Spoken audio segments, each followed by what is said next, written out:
तो बेटा कल के लेक्चर में हम लोग डिस्कस किए थे discovery of electron and its properties. ये सब नोट डाउन कर लिया बेटा, होमवर्क था प्रॉपर्टीज नोट डाउन करना। आगे कंटिन्यू करेंगे एटॉमिक मॉडल, ठीक है ना बेटा। आगे डिस्कस करेंगे हम लोग एटॉमिक मॉडल। तो बेटा अभी तक कितने एटॉमिक मॉडल आपने 9th-10th में पढ़ चुके हो बेटा? फर्स्ट कौन सा एटॉमिक मॉडल डिस्कस किया था बेटा? अगर तुम लोग पढ़ोगे तो डाल्टन से एटॉमिक मॉडल।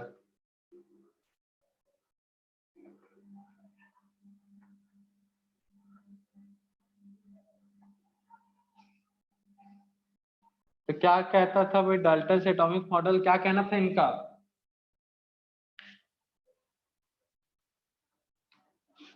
इनका क्या कहना था बेटा? एटम्स क्या होते हैं? डाल्टन से एटॉमिक मॉडल क्या कहता है बच्चा लोग? बोलो। Sir individual particle. According to it, atoms atoms are very small, smallest particle या फिर tiny particle ऐसा लिख सकते हैं बेटा। First point, according to it, atoms are क्या है बेटा? atoms are very, जितना वेरी लगा सकते हो लगा लो बेटा, very small और tiny particles,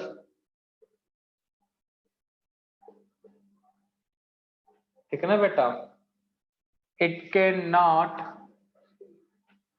cannot divided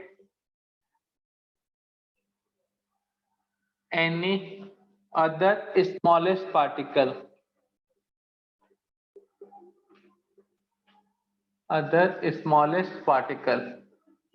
ठीक है ना बेटा। एटम बहुत छोटे पार्टिकल्स है जिनको और किसी अदर पार्टिकल में डिवाइड नहीं कर सकते हैं। यही था बेटा इनका फर्स्ट पॉइंट। सेकेंड मतलब अब इनका लिमिटेशन क्या था बेटा?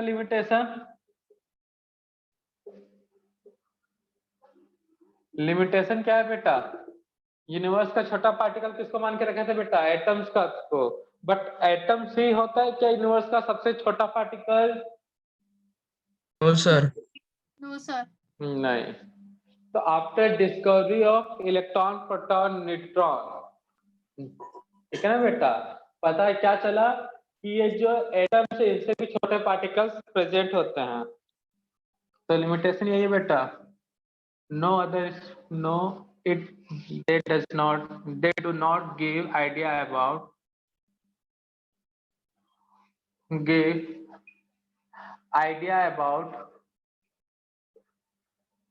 location of electron, proton and neutron, ठीक है ना बेटा। They can not explain stability of atom, और भी बहुत सारी चीजें बेटा। They can not define the space of nucleus, ये सब थे। स्टार्टिंग का थ्योरी था तो कुछ ज्यादा बता ही नहीं पाया बेटा। अब सेकेंड, इसके बाद जो कुछ हेल्प किया आज के मॉडल स्ट्रक्चर से, वो कौन सा कॉन्सेप्ट था बेटा? जे रदरफोर्ड तो बाद में आया बेटा, मतलब पहले इसके बाद जो यूजफुल रहा, थोड़ा बहुत आइडिया दिया जे थॉमसन। रदरफोर्ड ने फिर क्या किया बेटा, थोड़ा सा ज्यादा ही कुछ अच्छा अप्रोच दे दिया, बस थोड़ी सी लिमिटेशन के कारण उनका ड्रॉबैक हो गया और वो थ्योरी का, और नया थ्योरी पढ़ना पड़ा उनको बोर्ड। इसका J Thomson atomic model discuss करते हैं हम लोग।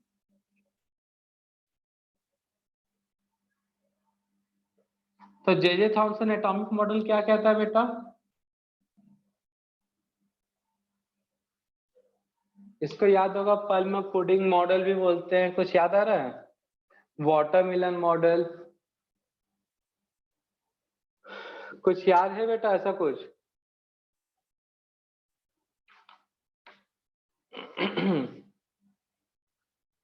जे थॉमसन एटॉमिक मॉडल याद है कि नहीं याद है बेटा? कुछ पढ़े होगे ना बचपन में।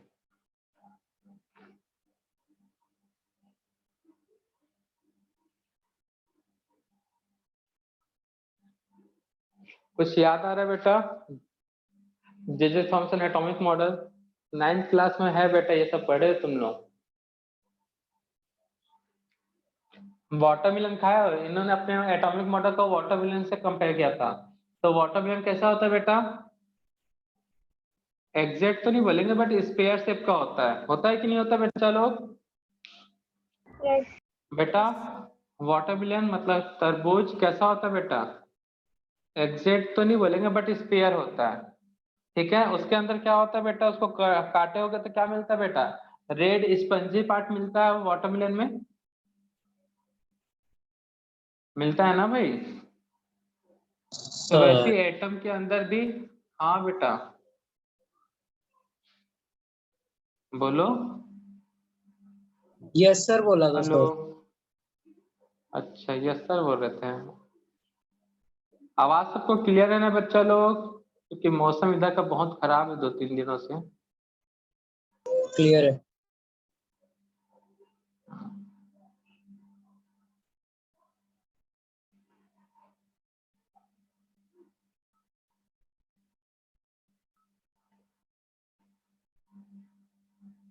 तो वाटरमेलन को जब कट कियोगे तो उसके अंदर रेड स्पंजी पार्ट मिलता है, वैसे ही एटम के अंदर भी होता है बेटा।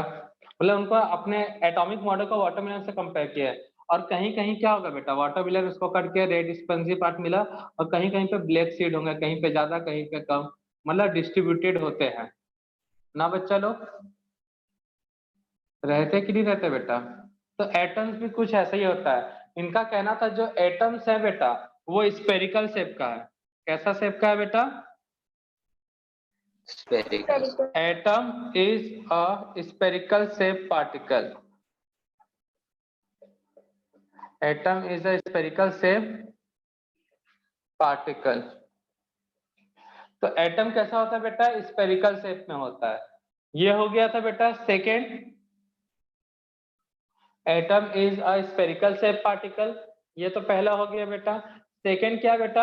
जैसे वाटरमेलन में रेड स्पंजी पार्ट डिस्ट्रीब्यूटेड होता है, यहाँ पे भी ऐसे। तो इसने वाटरमेलन में जो रेड स्पंजी पार्ट था उसको बोल दिया था प्रोटॉन। रेड स्पंजी पार्ट को इसे हम क्या बोला था बेटा? प्रोटॉन। और ये जो ब्लैक सीड है कहीं जहीं पे है वो क्या है बेटा? Negative charge particle, electron.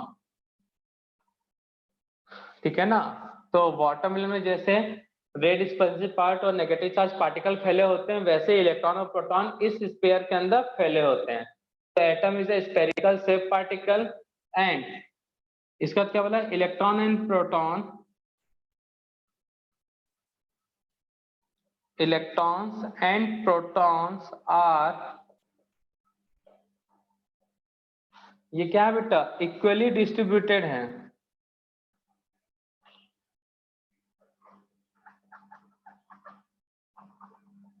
Distributed, electron and proton are equally distributed in sphere of atom। तो बेटा मॉडर्न कॉन्सेप्ट में एटम का स्ट्रक्चर कैसा है बेटा? स्पेरिकल है। तो थोड़ा सा मिलता जुलता है ना बेटा? तो atom is a spherical shape particle, electrons and protons are equally distributed in sphere of atom.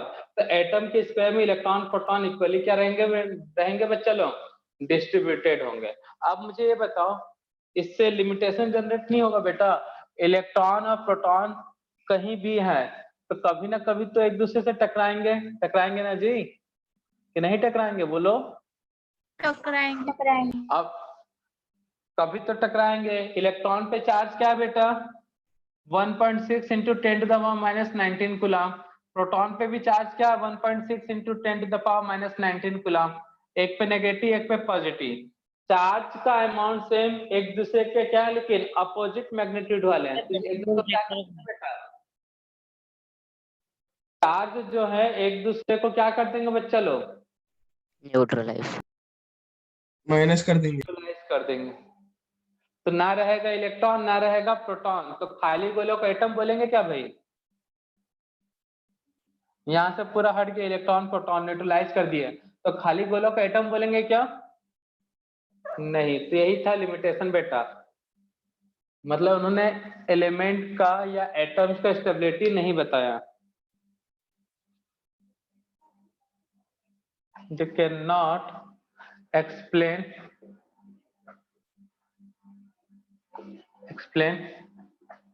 stability of atom, ये इनका लिमिटेशन था। तो नोट कर लो बच्चा लोग, तो ये था जे थॉमसन जो 10th क्लास में पढ़ लिया। अभी रुको एक और कर लेते हैं, 9th क्लास में पढ़ चुके हैं।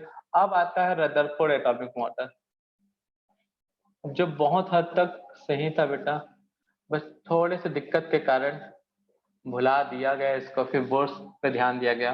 रदरफोर्ड एटॉमिक मॉडल, तो ये एक्सपेरिमेंट पर बेस्ड था, ठीक है ना, हवे में कुछ बातें नहीं कहा गया था, एक्सपेरिमेंटल पे बेस्ड था। तो एक्सपेरिमेंट में क्या किया गया बेटा, देख लो। एक बॉक्स लिया गया, या फिर बोल सकते हो सोर्स लिया गया, जहां से अल्फा पार्टिकल्स निकल रहे थे। कौन से पार्टिकल निकल रहे थे? Alpha particle. Source of alpha particle, lead का बॉक्स, लेड बॉक्स बोलते हैं इसको, यहाँ पे बुक में मिलेगा। लेड बॉक्स लिए जहां से सोर्स ऑफ अल्फा पार्टिकल है बेटा, वो उससे पेन से बना लेते हैं। ये भी तो पढ़े होगे बेटा थ्योरी। अब उसके बाद एक स्लिट लगा दिया। स्लिट मतलब समझते हो? स्लिट मतलब क्या होता है बेटा? स्केल। एक बारीक होल वाला, ठीक है ना बेटा, कुछ मतलब प्लेट समझ लो जिसमें होल एकदम बारीक हो। अब उसके बाद गोल्ड का फॉइल लिया। फॉइल का मतलब समझते हो ना बेटा? मेटल का एकदम थिन लेयर, या थिन लेयर ऑफ मेटल। तो गोल्ड का क्या लिया उसने? फॉइल। अब इस फाइल के ऊपर ये सोर्स ऑफ अल्फा पार्टिकल से अल्फा पार्टिकल बाहर निकला, ठीक है बच्चा लोग। अच्छा, यहाँ पे एक जिंक सल्फाइड का ZnS का एक फिल्म लिया, फोटोग्राफी प्लेट।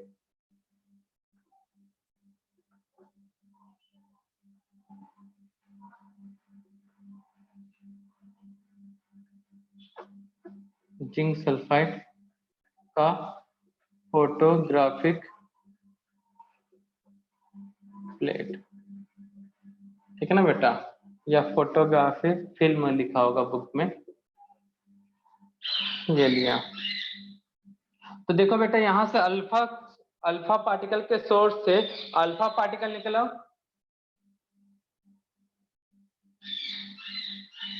गोल्ड के फॉइल से टकराया। गोल्ड मतलब AU फॉइल, ठीक है ना बेटा। अल्फा पार्टिकल के सोर्स से अल्फा पार्टिकल निकला और गोल्ड के फॉइल से टकराया। तो ऑब्जर्वेशन में क्या दिखा गया? कुछ अल्फा पार्टिकल सीधा निकल गया बेटा, एकदम बिना मुड़े हुए। फिर से यहाँ से कुछ अल्फा पार्टिकल्स निकले, टकराए, वो कुछ θ डिग्री एंगल में मुड़ गए बेटा। फिर कुछ टकराए, वापस रिटर्न आ गए। इस तरह से कुछ ऑब्जर्वेशन मिला, उस ऑब्जर्वेशन के बेसिस से बताया गया कि एटम ऐसा होता होगा। क्लियर है बेटा? तो गोल्ड के फॉइल से बोलता हूँ, सोर्स ऑफ अल्फा पार्टिकल से बहुत सारे अल्फा पार्टिकल निकले बेटा। वेटिंग रूम चेक एक करो। बार में कितने पार्टिकल को जाते हैं बेटा? स्लिट एक बार में एक ही अल्फा पार्टिकल को बाहर जाने गया, ये गोल्ड का फॉइल से टकराया और अलग अलग ऑब्जर्वेशन मिला 3 टाइप के, ठीक है ना। उन्हीं ऑब्जर्वेशन के बेसिस से बताया गया हाँ कि एटम्स का स्ट्रक्चर कुछ ऐसा होगा। तो ये था इनका एक्सपेरिमेंट, ठीक है ना बेटा। तो इसको याद रखना बेटा, सिंपल सा लॉजिक वाली बात है बेटा। सामने तुम्हारी दीवार है, ठीक है ना, जहाँ बैठे हो, नहीं है तो मान लो पीछे दीवार हो, पीछे नहीं तो बाजू में, कहीं ना कहीं तो होगा ही। क्यों? जैसे तुम में से कोई एक ऐसा बैठा हुआ है या खड़ा हुआ है, सामने दीवार है, इसको मैं पत्थर बोलूंगा, ले बेटा इसको पत्थर मार दीवार पे, तो पत्थर अगर मतलब पत्थर की जगह पे मान लो बॉल है, टेनिस बॉल है, तो अगर सीधा सीधा मारो तो टकरा के वापस भी आ सकता है पार्टिकल, आ सकता है ना बेटा। ठीक, Yes, अगर sir. थोड़ा सा ऊपर मारेगा तो डेविएट होकर टकरा के कहीं और जा सकता है कि नहीं। Yes, sir. दूसरा पॉसिबिलिटी, अगर ये बच्चा रजनीकांत का फैन हुआ, ठीक है ना, साउथ का मूवी ज्यादा देखता है, रजनीकांत का टाइप का काम कर सकता है, ये बॉल को एकदम कस के फेंकेगा और क्या होगा बेटा, पार्टिकल दीवार तोड़ते हुए सीधा बाहर जा सकता है कि नहीं जा सकता बेटा, अगर दीवार अंबुजा सीमेंट से ना बना हो। ठीक है, बाकी अंबुजा सीमेंट बाकी सीमेंट से बना हो तो पार कर जा सकता है ना बेटा। तो इस तरह का 3 ऑब्जर्वेशन यहाँ पे मिला, पार्टिकल सीधा चल गया, टकराने के बाद कहीं मुड़ गए, और कुछ पार्टिकल जहां से टकराए वहीं से रिटर्न आ गए। तो यही ऑब्जर्वेशन के थ्रू पता चला कि हाँ एटम्स कुछ ऐसा होगा। तो ये एक्सपेरिमेंट था। क्लियर है बेटा। और Yes, जेडएनएस का फिल्म क्यों लगाए बेटा, जैसे ये पार्टिकल इस पर टकराएगा, यहाँ पे ब्लैक फिल्म है तो व्हाइट स्पॉट बन जाएगा, तो हमको पता चल जाएगा कि पार्टिकल कहाँ पे टकराया है, क्योंकि अल्फा पार्टिकल दिखेगा तो नहीं बेटा। समझ में आया बच्चा लोग, आया कि नहीं आया बेटा, एक्सपेरिमेंट क्या Yes, था। sir. Yes sir. अब इस एक्सपेरिमेंट का ऑब्जर्वेशन देखना है, क्या क्या ऑब्जर्वेशन मिला बेटा बताओगे, क्या क्या ऑब्जर्वेशन दिखा बेटा जो हम डिस्कस किए हैं। फर्स्ट ऑब्जर्वेशन क्या था बेटा,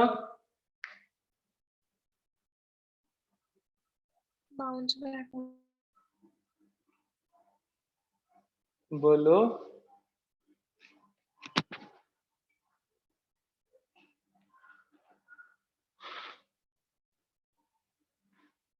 कुछ पार्टिकल्स कहाँ कहाँ बताओ बेटा, जो अभी बोला हूं वही तो है, बोलो जल्दी। The alpha particles are split from the source of alpha, and then वो तो it is a ऑब्जर्वेशन कहाँ हुआ बेटा। हाँ, सर क्वेश्चन रिपीट करो सर। क्या क्या ऑब्जर्वेशन मिला बेटा इस एक्सपेरिमेंट का, ये पूछ रहा हूँ। Some alpha particle deviate by 180 degree. हाँ ठीक है,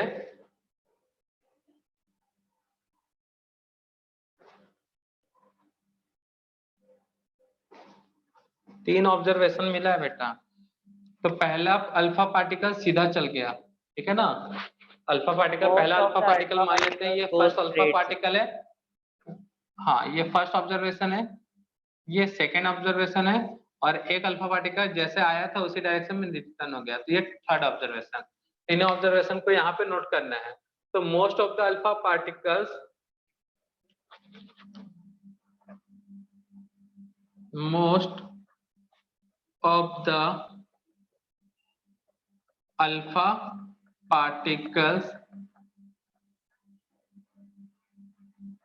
go to straight line without any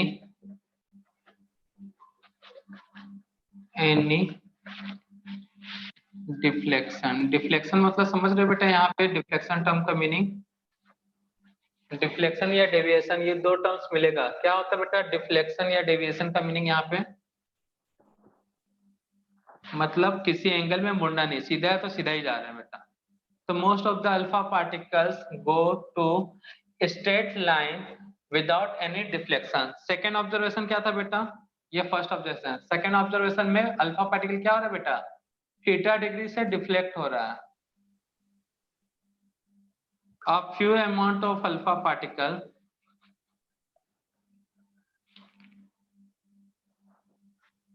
few नहीं, very few amount of alpha particle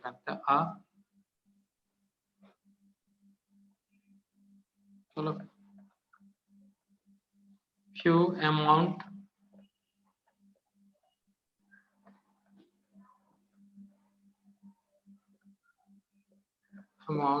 of alpha particles क्या हो रहा है बेटा, deflected by theta degree. Deflected by small angle या फिर और थीटा डिग्री एंगल। ठीक है बच्चा लोग, थर्ड एक्सपेरिमेंट का थर्ड क्या कंक्लूजन मिला बच्चा लोग? थर्ड कंक्लूजन क्या था बेटा?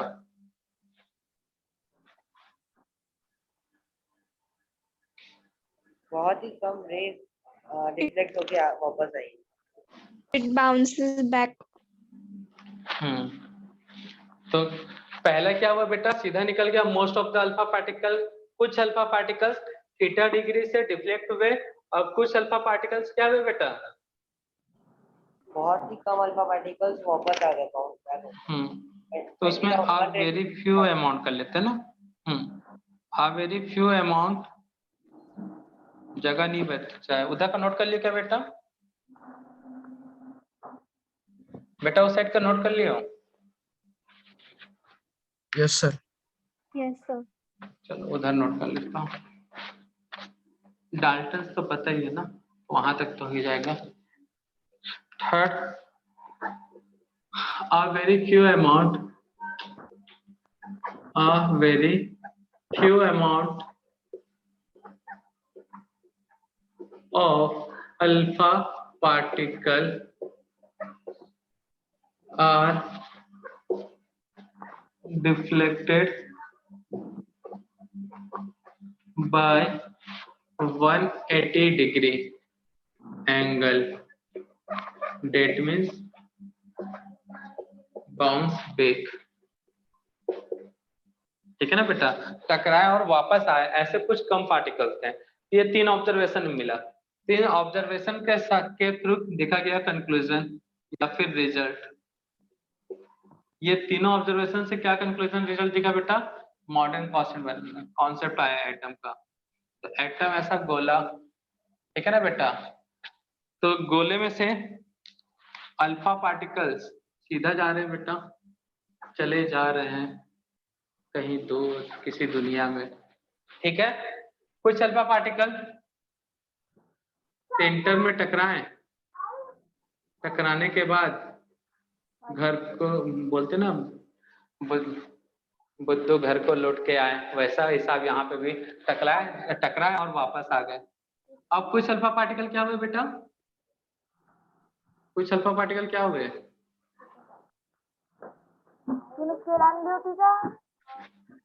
ओए, किसका माइक ऑन है बेटा? माइक बंद करो। कुछ अल्फा पार्टिकल्स क्या हुए बेटा? बेटा किसी का माइक डिस्टर्ब कर रहा, माइक बंद कर लो बच्चा, नहीं तो क्लास से बाहर भेज देंगे तो तुम डिस्टर्ब हो जाओगे।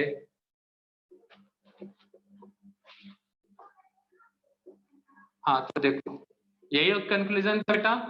पहला लाइन क्या है? Most of the alpha particle goes to straight line. तो ये वाला फर्स्ट कंक्लूजन। ठीक है, सेकंड कंक्लूजन क्या है बेटा? मतलब ऑब्जर्वेशन से सेकंड कंक्लूजन क्या मिला? Alpha particles deflected by theta degree angle. तो देखो ये एंगल के साथ डिफ्लेक्ट हुए। अब कुछ अल्फा पार्टिकल टकराए और वापस आ गए, बाउंस बैक हो गए। समझ में आया बच्चा लोग? तो ये तीनों ऑब्जर्वेशन से तीन रिजल्ट। जहां पे टकरा के वापस आ रहे हैं वो हाईली डेंस एरिया है, जिसको हम लोग क्या बोलेंगे बेटा? क्या बोलेंगे उसको? न्यूक्लियस। न्यूक्लियस। तो पहले यहाँ तक नोट करो, रिजल्ट पे नोट करना पड़ेगा ना वो सब पॉइंट। नोट करो जल्दी यहाँ तक, रिजल्ट तक ये डायग्राम बनाओ, उसके बाद इसी को मैं रिजल्ट करके नोट करवाऊंगा, या तुम लोग साथ में ही कर लिया ऑब्जर्वेशन एंड रिजल्ट, लास्ट में वो डायग्राम बना लेना। तो ये क्या होगा बेटा? एरिया ऑफ न्यूक्लियस, ये ऑब्जर्वेशन बताया। Highly dense area of atom that is called nucleus. ये क्या बता रहा है बेटा? अल्फा पार्टिकल्स जो होते हैं पॉजिटिव चार्ज। अल्फा पार्टिकल्स कैसे चार्ज होते हैं बेटा? Positive charge. तो बेटा यहाँ पे क्या है? यहाँ पे होते हैं इलेक्ट्रॉन, होते हैं ना बेटा। अब ये पॉजिटिव चार्ज वाला सीधा जा रहा था, अल्फा पार्टिकल्स होते हैं पॉजिटिव चार्ज, सीधा अपने मन में मगन होकर जाया जा रहा था बेटा, अपने धुन में मगन होकर। रास्ते में उसको दिख गया इलेक्ट्रॉन नेगेटिव चार्ज वाला, तो उसके और अट्रैक्ट हो जाएगा कि नहीं हो जाएगा बेटा?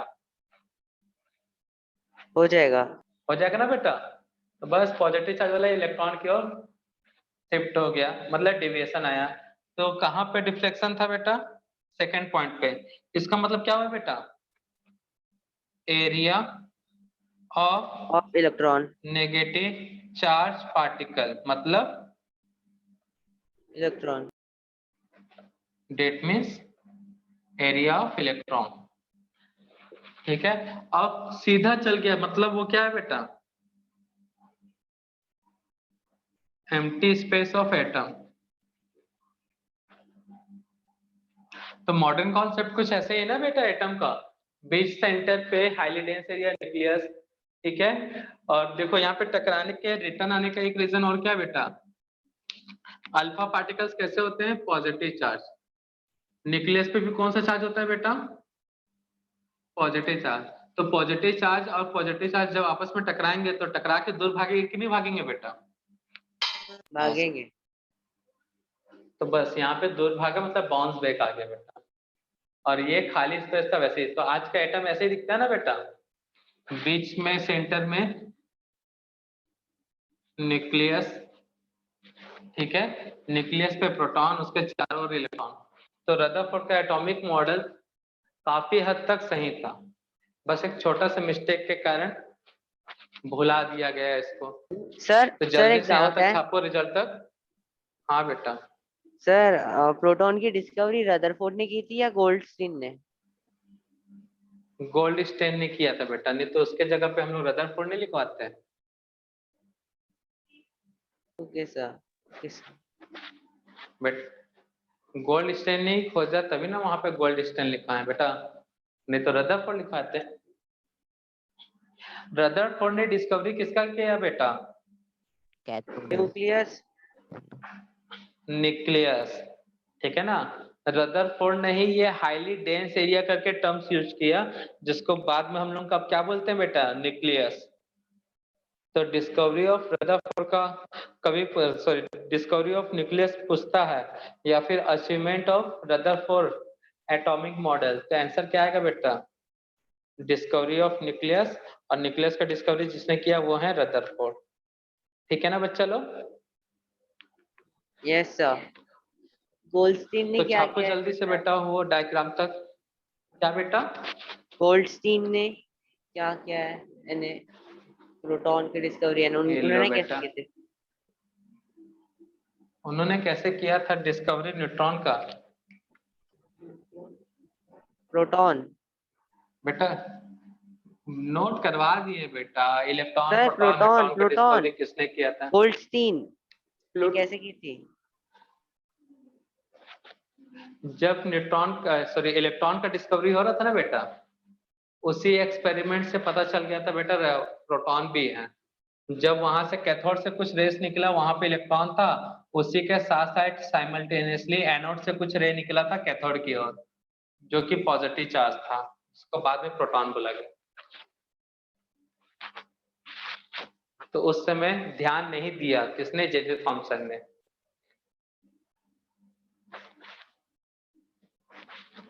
तो प्रोटॉन और इलेक्ट्रॉन दोनों का डिस्कवरी साथ ही हुआ, मतलब एक जैसा ही उन लोगों में, बस एनोड, कैथोड से एनोड की ओर गया वो था इलेक्ट्रॉन, और जो एनोड से कैथोड की ओर गया वो था प्रोटॉन। और उसके बाद भी तुम भूल ही जाओगे, कल को पूछेंगे तो।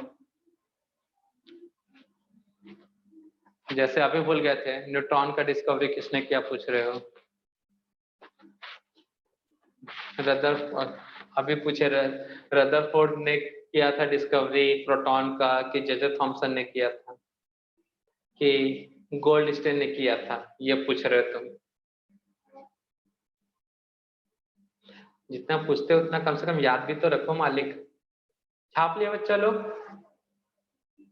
तो ऑब्जर्वेशन और रिजल्ट दोनों नोट कर लेना बेटा, ठीक है ना, उसके बाद भूल जाना। नीट और जेडबल में दूर दूर तक कोई नाता नहीं है इसका। बोर्ड एग्जाम में आता है 11th में, लिख सकते हो, फुल मार्क्स का क्वेश्चन मिल जाएगा इस चैप्टर से आया तो। ठीक है, तो बस याद क्या रखना यहाँ पे?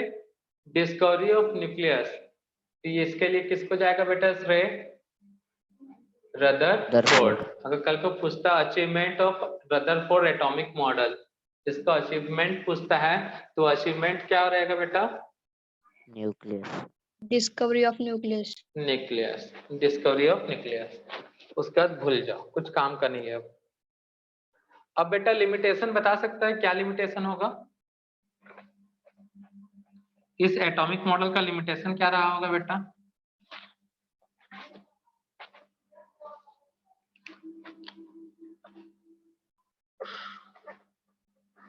इससे पता चला एटम का स्ट्रक्चर, स्ट्रक्चर ऑफ एटम। तो एटम होता है गोला, गोले के बीच में न्यूक्लियस, ठीक है ना बेटा? न्यूक्लियस पे प्रोटॉन, जिसके कारण हाईली डेंस एरिया था, और इलेक्ट्रॉन। तो बेटा मॉडर्न कॉन्सेप्ट भी कुछ ऐसा ही है बेटा, है ना? मॉडर्न कॉन्सेप्ट में एटम कुछ ऐसा ही दिखता है।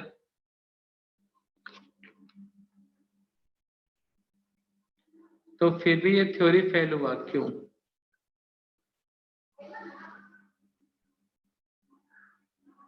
फिर भी ये थ्योरी फेल हो गया बेटा, क्यों?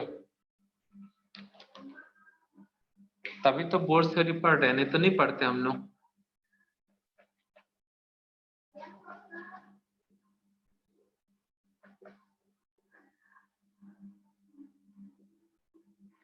तो बताओ बच्चा लोग, क्या लिमिटेशन है इसका?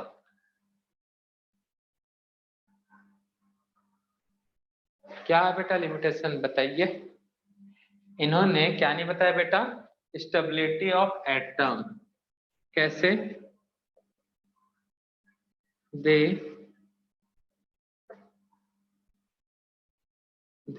cannot explain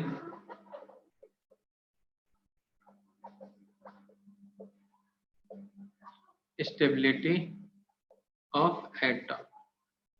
उन्होंने बताया नहीं था कि इलेक्ट्रॉन चारों ओर घूमता है, ठीक है ना बेटा? अब ये पॉजिटिव चार्ज है, पता चल गया ये नेगेटिव चार्ज है, तो नेगेटिव चार्ज वाला पॉजिटिव चार्ज की ओर अट्रैक्ट हो जाएगा कि नहीं हो जाएगा बेटा? होगा ना? होगा। तो न्यूक्लियस में है प्रोटॉन, तो इलेक्ट्रॉन घूमते घूमते घूमते, जो इलेक्ट्रॉन है कभी ना कभी तो न्यूक्लियस के पास अट्रैक्ट होते हुए आएगा ना बेटा? Yes. तुम भी साइकिल का अगर राउंड मार रहे हो, गोल गोल साइकिल चलाते, स्पीड चलाओगे तो दूर भागोगे, फिर धीरे धीरे थक जाओगे तो तुम्हारा सर्कल साइकिल का क्या हो जाएगा? छोटा होने लगेगा कि नहीं होगा? और एक बार इतना छोटा होगा वहीं पे जाके गिर जाओगे, होगा कि नहीं होगा बेटा? तुमको साइकिल चलाए बोले बेटा गोल गोल घुमाओ साइकिल, ठीक है ना? तो पहले जोश जोश में बहुत तेज से एकदम दूर भाग जाओगे, फिर धीरे धीरे थकोगे तो पास आते जाओगे, ज्यादा ही थक गए तो वहीं पे जाके गिर जाओगे।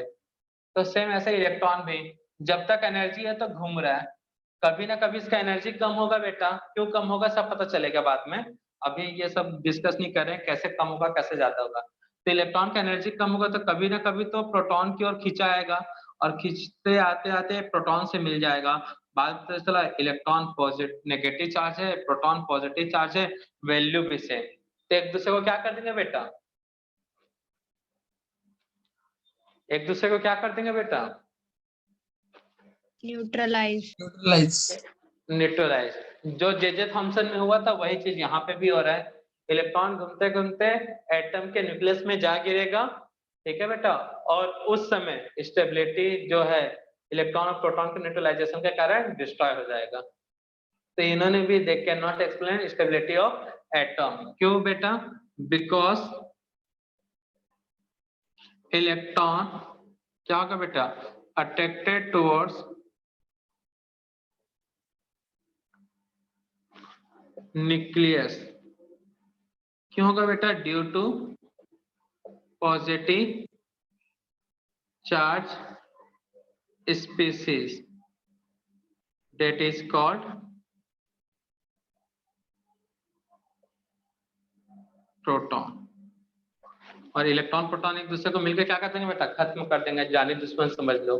तो ना रहा इलेक्ट्रॉन ना रहा प्रोटॉन, तो एटम कहलाएगा बेटा? तो एटम कहलाएगा क्या बच्चा लोग? No. ये था इनका लिमिटेशन। तो इसे रदरफोर्ड के भी थ्योरी को भुला दिया गया बेटा, नया थ्योरी। Bohr's atomic model. तो देखो जे थॉमसन से पता चला स्फेरिकल, रदरफोर्ड से पता चला सेंटर में है न्यूक्लियस, उसके थोड़े दूर में कहीं पे होलो स्पेस के बाद एक एरिया आता है इलेक्ट्रॉन, जहां पे तो ये था बेटा एटॉमिक मॉडल रदरफोर्ड तक का थ्योरी। अब देखेंगे सबसे इंपॉर्टेंट एटॉमिक मॉडल और जो आपके जेडबल और नेट के लिए भी बहुत इंपॉर्टेंट है। कौन सा बेटा? Bohr's atomic model. तो रदरफोर्ड एटॉमिक मॉडल भूले को तो नहीं बेटा, स्टेटमेंट वाले कुछ क्वेश्चन आए तो ऑब्जर्वेशन। रदरफोर्ड क्लियर है बेटा? करना क्या है, आप खुद को मान लो ले अल्फा पार्टिकल का सोर्स, मतलब अपने हाथ में उठा लो बहुत सारे कंकड़ पत्थर, ठीक है ना बेटा, खुद के हाथ में उठा लो बहुत सारे कंकड़ पत्थर और उसको दीवार पे फेंक मारो, तो एक कंकड़ टकरा के दीवार के उस पार, एक कंकड़ क्या होगा बेटा, लगेगा दीवार पे, टकरा के तुम्हारे पड़ोसी को लग जाएगा, ठीक है, और एक पार्टिकल टकरा के तुमको खुद को ही लग जाएगा। ये 3 ऑब्जर्वेशन है ना बेटा। दीवार के उस पार हुआ मतलब एम्प्टी स्पेस, पड़ोस में लग गया मतलब नेगेटिव चार्ज है वहां पे, और खुद को टकरा के लग गया तो वो कौन सा एरिया बेटा? न्यूक्लियस का। तो बेटा ये था रदरफोर्ड एटॉमिक मॉडल। अब बोर्स एटॉमिक मॉडल, तो बेटा बोर्स ने इसी पे ध्यान दिया, ये जो इलेक्ट्रॉन है एटम है, ठीक है ना बेटा, तो एटम का एग्जिस्टेंस है, मतलब एटम रहता तो इलेक्ट्रॉन न्यूक्लियस के पास तो जाता नहीं होगा, तो क्यों नहीं जाता होगा, तो उन्होंने अपने एक्सपेरिमेंट के ऊपर देखा, ध्यान दिया, जो बोला बाद में कि बेटा जो इलेक्ट्रॉन है वो एक सर्कुलर पाथ में ही घूमेगा, या घूमेगा नहीं मतलब घूमता है, और उन्होंने उस सर्कुलर पाथ को एक टर्म्स दिया जिसको बोलते हैं ऑर्बिट और सेल। उस सर्कुलर पाथ को एक टर्म्स मिला ऑर्बिट और सेल, और इससे ये वाला ड्रॉबैक हट गया, ठीक है ना बेटा। तो यहाँ पे उन्होंने कोई पाथ का वर्ड यूज नहीं किया था कि इलेक्ट्रॉन किसी पाथ में घूमेगा, बस इलेक्ट्रॉन न्यूक्लियस के चारों ओर घूमता है, बस उन्होंने इतना ही बताया, और घूमते घूमते कहाँ पहुंच जाएगा बेटा? न्यूक्लियस पे, और न्यूक्लियस पे कौन बैठा है? उसका दुश्मन पॉजिटिव चार्ज, वो उसको खा जाएगा, मार देगा, काट डालेगा, ठीक है ना, लेकिन जिंदा नहीं छोड़ेगा। तो और ये भी इलेक्ट्रॉन की उसको, तो ना रहा इलेक्ट्रॉन ना रहा प्रोटॉन, दोनों खत्म, बच्चे क्या बेटा? खाली गोला। तो बोर्स एटॉमिक मॉडल ने इसी पे अच्छा खासा ध्यान दिया। तो बोर्स के पोस्टुलेट नोट करते हैं बेटा। फर्स्ट पॉइंट यहीं से स्टार्ट करते हैं बेटा, इन्हीं के एक आध दो पॉइंट पे लेके। First point, atom is a spherical shape particle, spherical shape particle, ठीक है ना। Second, the center of atom is called nucleus. The center of atom is called nucleus, which is contain, जिसके पास क्या होता है बेटा? Electron, sorry, proton and neutron, proton positive charge particle and neutron. Third point, negative charge particle, the negative charge particle revolve around to the nucleus, around to the nucleus। कहां पे? Nucleus के चारों ओर कहां पे रोटेट करेगा बेटा? In circular path, that is called, जिसको हम लोग क्या बोले बेटा? हमने नहीं, उन्होंने ऑर्बिट और सेल। तो ये सब चीजें याद रखना बेटा। सर, एक क्वेश्चन एटम है। स्फेरिकल शेप पे पता चल गया। क्या बेटा? एक प्लीज एक बार फिर से बता देना, एटम स्फेरिकल शेप कैसा है, उन्हें कैसे पता चला कि वो स्फेरिकल शेप है? हाँ बेटा, एटम देख के बताया ना उन्होंने।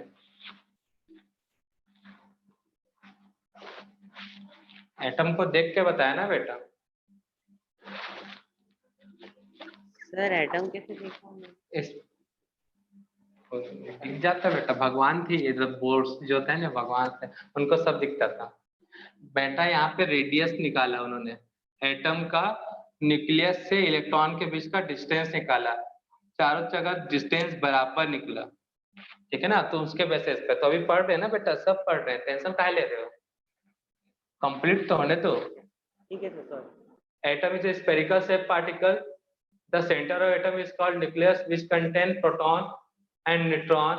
The negative charged particle revolve around to the nucleus in circular part that is called orbit or shell. ठीक है ना, जिसको क्या बोलते हैं, ऑर्बिट और सेल, ठीक है ना बेटा। उसका भी बताया, the number of orbit or shell around to the nucleus in infinite amount, ठीक है ना बेटा। एक दो नहीं होते हैं, कितने में होते हैं बेटा, इनफिनाइट, जहां तक आप काउंट कर सको।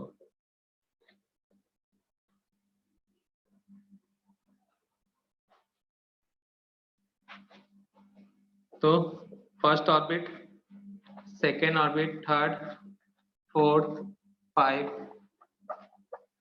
इस तरह से इनफिनाइट ऑर्बिट रहते हैं।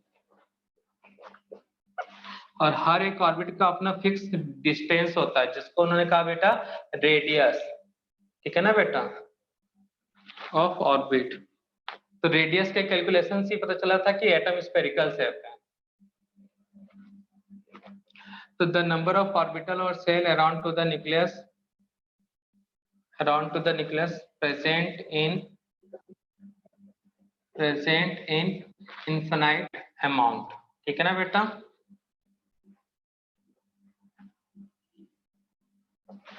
उसके बाद the distance between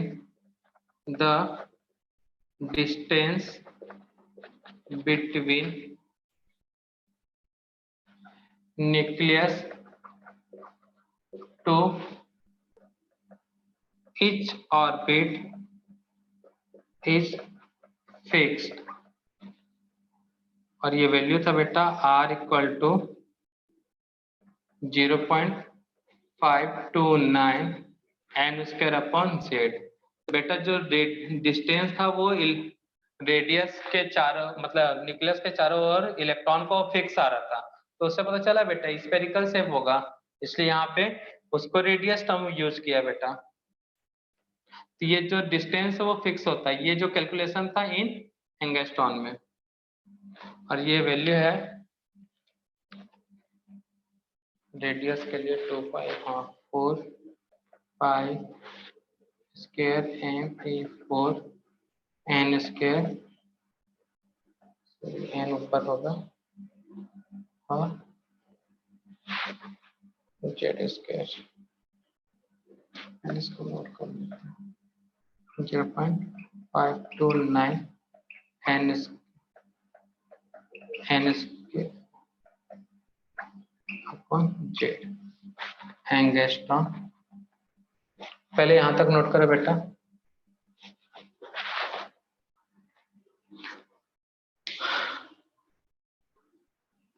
जब रेडियस का डिस्टेंस पता करते हैं, मतलब रेडियस पता कर रहे थे, उसी के थ्रू पता चला कि जो एटम होता है वो स्फेरिकल होता है, क्योंकि बेटा किसी अट्रैक्शन के अराउंड एक यहाँ पे बीच में कोई खूंटा लगा हुआ है, मतलब अट्रैक्शन का एक पिलर लगा हुआ है, उसके चारों ओर कोई घूम रहा है उसी अट्रैक्शन से, तो बेटा एक सर्कुलर पाथ जनरेट होगा ही। तो थोड़ा दिमाग था इनके पास, तो इससे कुछ आइडिया मिल गया इनको ठीक है, जल्दी से छापो बेटा यहाँ तक।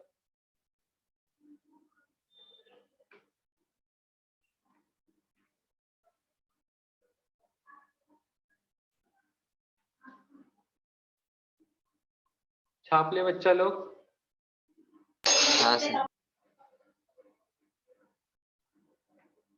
तो उस साइड वाला रब कर दो ना। हाँ सर। Yes, sir.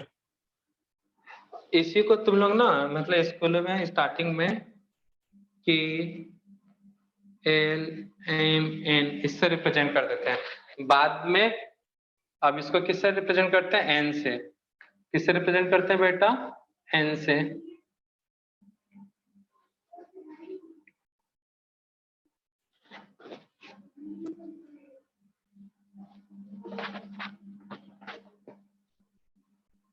ये जो कैलकुलेशन है रेडियस का, उसका फॉर्मूला नोट कर ले जो पहले नोट कर रहे थे बेटा। जो रेडियस है आर किसी भी ऑर्बिट का, n square upon h square 4 pi square a square m e square Z, ये होता है बेटा। इसको पूरे को सॉल्व करने, हेलो खाइस ना तू। गजब बेटा, माइक बंद कर लो, फिर लड़ाई करना ना बैठ के आराम से। कौन है बेटा? पूरा चिड़ियाघर खोल के रखा था एकदम, जो अनिकेत कांबले ये थे बालक।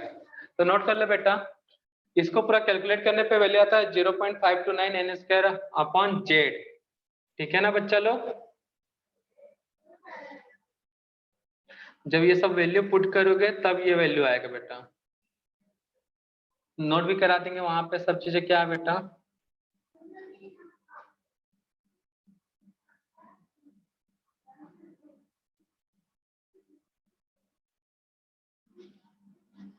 फोर पाई स्क्वायर, जिसमें के भी रहता है ना, तो वेया करके नोट कर लेना। कुछ टर्म तो मालूम होगा बेटा, आज पढ़ते पढ़ते पता चल गया। M mass of electron, Z क्या है बेटा? Atomic number. Atomic number. N क्या है बेटा? Number of orbit. एच ये बिल्कुल नया होगा तुम्हारे लिए शायद, प्लैंक कांस्टेंट। और ये क्या है बेटा? Charge on electron. सर ये एच होता क्या है, प्लांक कांस्टेंट? बेटा बताया तो, प्लैंक कांस्टेंट।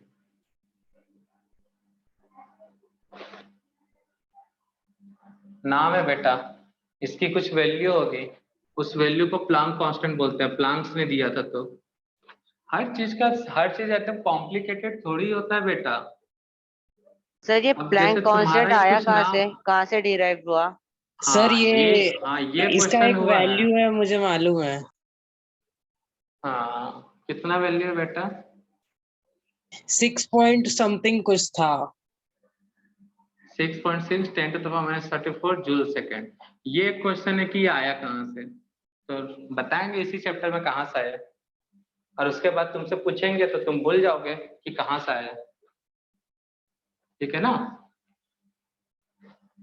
कांस्टेंट वैल्यू बनता क्यों है, मुझे कभी ये जिस दिन मैं ये डिस्कस करूँ ना बेटा, उस दिन मुझे तुम ये बताना कि कांस्टेंट वैल्यू बनता क्यों है, क्यों कांस्टेंट लिया जाता है फिजिक्स के कैलकुलेशन में या केमिस्ट्री के कैलकुलेशन में। तो तुमको पता चल जाएगा, उस दिन समझाएंगे। तो उस दिन तैयार रहना, जिसका ये क्वेश्चन है प्लैंक कांस्टेंट, जब प्लैंक थ्योरी पढ़ाऊंगा ना तब पूछेंगे उस समय कि आया कहाँ से। के भी एक कांस्टेंट है बेटा, जिसका वैल्यू फिक्स होता है 9 × 10⁹ न्यूटन मीटर स्क्वायर सी स्क्वायर। ठीक है ना? तो नोट कर लो बेटा, बस पता होना चाहिए कि ये वैल्यू है। सबका वैल्यू पुट करोगे तो आपको 0.529 into n square upon Z मिल जाएगा। ठीक है बच्चा लोग? Yes, अभी sir. और भी बचा बेटा पोस्टुलेट इसमें, बाकी के पोस्टुलेट्स नेक्स्ट लेक्चर में देखेंगे, ठीक है ना।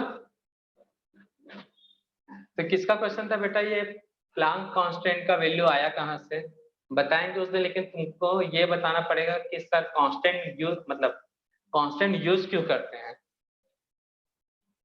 प्रोपोर्शनलिटी को और हटाने साइंटिस्ट के कुछ बाद कांस्टेंट प्रोपोर्शन के साइन को हटाने के बाद, क्यों हटाने के बाद बेटा,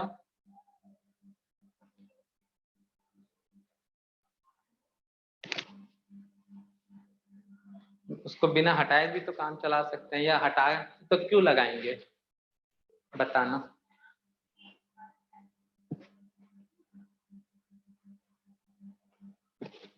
और इसी एक बात के कारण न्यूटन को अच्छा साइंटिस्ट बोला जाता था बेटा, ठीक है। न्यूटन के नाम से कांस्टेंट सुने हो कभी, न्यूटन कांस्टेंट नहीं सुने हो ना, ठीक है। तो बताना क्यों होता है यूज, और बाकी सब नेक्स्ट लेक्चर में डिस्कस करेंगे। और भी बच्चे हैं ना बेटा, फर्स्ट 3-4 और हैं, उसको नेक्स्ट लेक्चर में करेंगे, ठीक है बच्चे। चलो तो आज की सेवा करते हैं समाप्त।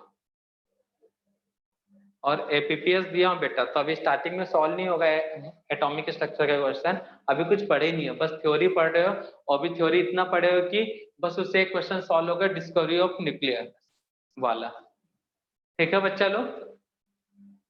Bye sir. तो बाय सभी को बच्चा लोग, bye sir. Bye sir. Bye बेटा, बाय।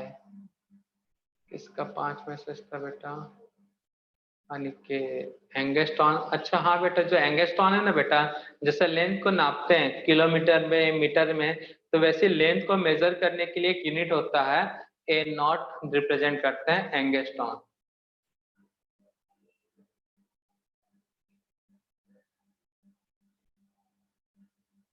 ठीक है बच्चा लोग। Stability of atom Divyani clear है बेटा, क्या होता है, एटम के अंदर इलेक्ट्रॉन दिखना चाहिए, प्रोटॉन दिखना चाहिए, न्यूट्रॉन दिखना चाहिए, अगर ये है तो स्टेबल एटम। अगर ये दोनों आपस में लड़ लिए, झगड़ लिए और मर गए, एक दूसरे का मार डाले, मतलब उनमें से कोई एक भी खत्म हो गया, इलेक्ट्रॉन प्रोटॉन दोनों मर गए, चल बसे, ठीक है ना, उनका राम नाम सत्य हो गया, तो उसको स्टेबल एटम नहीं बोलेंगे, ठीक है बेटा दिव्यानी। Yes sir. ठीक है चलो बाय बच्चा लोग।